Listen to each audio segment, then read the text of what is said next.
Hey hi guys, welcome back to Roy vlogs. Monday இருக்கே ரொம்ப யோசிக்குது. தேவையில்லாத விஷயத்த தேவையோட யோசிக்கிறேன். ஏன்னு எனக்கு தெரியல. இந்த மாதிரி உங்களுக்கு இருக்கா? இல்லை இந்த மாதிரி நீங்களும் டிப்ரெஷனில் இருந்தால் இந்த பிளாக் ஹார்ட் கமெண்ட் பண்ணுங்கள். ஸ்ட்ரெஸ்ஸை ரிலீஃப் பண்ணுறதுக்கு உங்களுக்கு ஏதாச்சும் ஐடியா இருந்தால் சொல்லுங்கள். நான் இப்போ போயிட்டு கொஞ்சம் பர்ச்சேஸ் பண்ணிவிட்டு ஐஸ்கிரீம் சாப்பிட்டு செல்ஃப் கேர் பண்ணிவிட்டு வரலான்னு இருக்கேன். ஸோ போகலாமா? இந்த வீடியோ ஃபுல்லாக பாருங்கள். லைக், ஷேர், கமெண்ட் பண்ணுங்கள். உன் கருங்கூந்தல் குழலாகத்தான் எண்ணம் தோன்றும், உன் காதோரம் முறையாடித்தான் ஜன்மம் தீரும். உன் மாடோடு சாயம் பட்ட மயக்கம் போதும், என் மனதோடு சேர்த்து வைத்த வலிகள் தீரும்.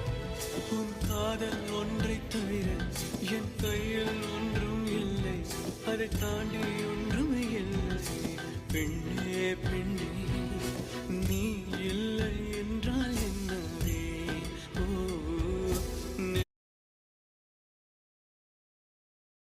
ரோய் vlog சப்ஸ்கிரைப் பண்ணுங்கள் ஃப்ரெண்ட்ஸ்.